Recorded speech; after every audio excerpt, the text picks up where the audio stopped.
Assalamu alaikum students. I hope you're all doing well. In the previous video, we learned about 4 different types of genders, and you were told to read this list of genders that is on page number 7 in your workbook. I hope you are done with it. Let's move on to the next page, page number 8, and we'll be solving that worksheet today.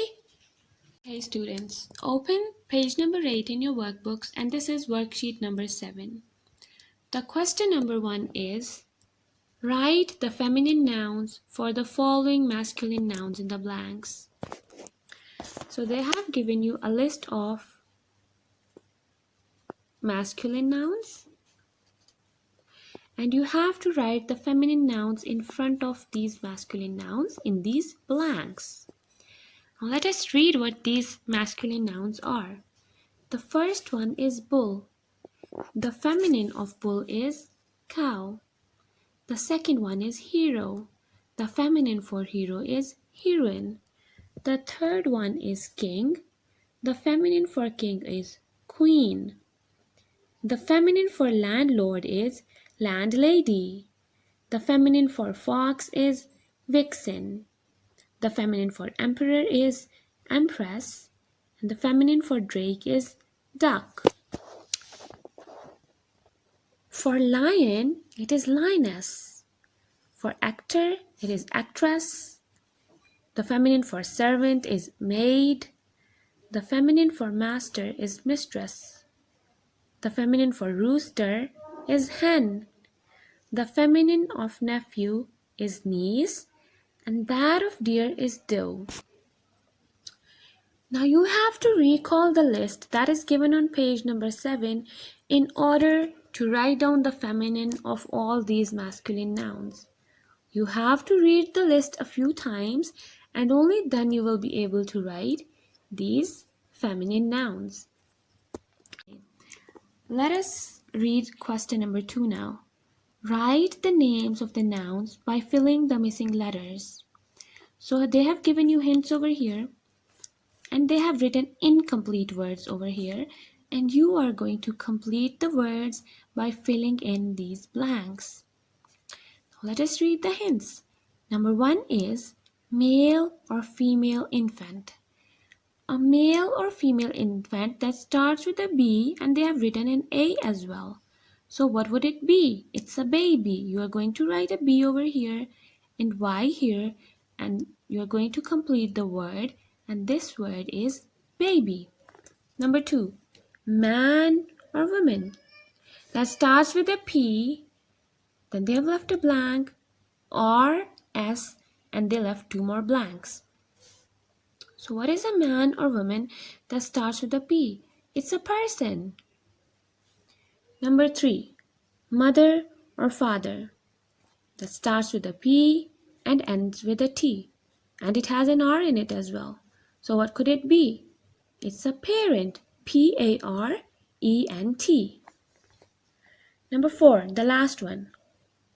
Boy or girl. Starts with a C. The next letter is H, and now you have to complete it. This word is child. C-H-I-L-D. Boy or girl is child. Let's move on to question number 3 now. Classify the nouns according to their gender. They have given you a list of nouns over here, and they have given you 4 categories. The first one is masculine, the next one is feminine, common, and then neuter.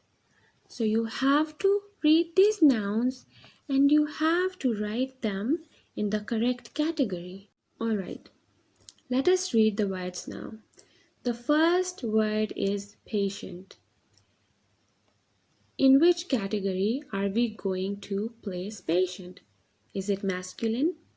Is it feminine? Is it neuter? Or is it common? We cannot tell if the patient is a male or a female.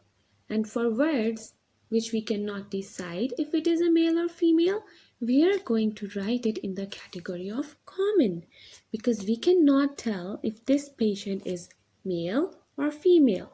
It could be a male and it could be a female, but we are not sure. So we will write patient in the category of common. We won't write it in the category of neuter because neuter always has non-living things in it. The next word is relative. The next word is relative. Now, is this word masculine or is it feminine?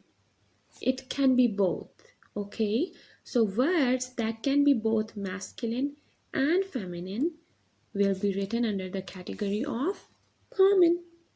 Again, this is not neuter because it's not a non-living thing. Okay, the next word is king. King is masculine because it's a male, so it's masculine. The next word is mother. Mother will be written in the category of feminine. The next word is hostess. Hostess is female, so we are going to write it in the category of feminine as well. The next word is computer. Is computer a male? No, it's not. Is it female? No, it's not female. And since it's not common, we are going to write it in the category of neuter. Now I want you to classify the rest of the nouns yourself, and to check your answers you can go back to page number 7. Students, now open page number 9 in your workbooks. This is worksheet number 8. The question number 1 is classify the following nouns according to their gender and write them under the correct category. They have given you 4 categories: masculine, feminine, neuter, and common. And you are going to read these nouns and write them in the correct category. So the first one is student. Since you do not know whether this student is a male or female, you are going to write it in the category of common gender because you are not sure if this student is male or female. The next word is window. For non-living things, we have the category neuter. Window is a non-living thing, so window will be written in neuter gender. The next word is cousin. Again, we do not know if this cousin is female or male. So for words that we do not know are male or female, we are going to write them in the category of common gender. Now I want you to classify the rest of the nouns yourself, and to check your answers you can go back to page number 7. Right. Question number 2. Write the opposite gender of the following nouns. They have given you nouns here and you have to write the opposite gender in front of them. The first word is landlord. Now again you'll have to recall the list that was given on page number 7 and you are going to write the opposite genders here. Landlord, opposite gender for landlord is landlady. The opposite gender for vixen is fox. That of lion is lioness. The opposite gender of hostess is host. The opposite gender of poet is poetess. The opposite gender of uncle is aunt. And the opposite gender of drake is duck. That is all for today. I would want you to read the list of genders that is given on page number 7 again, because if you're done with that list and if you read it thoroughly, you'll be able to solve any questions that are related to genders. Thank you.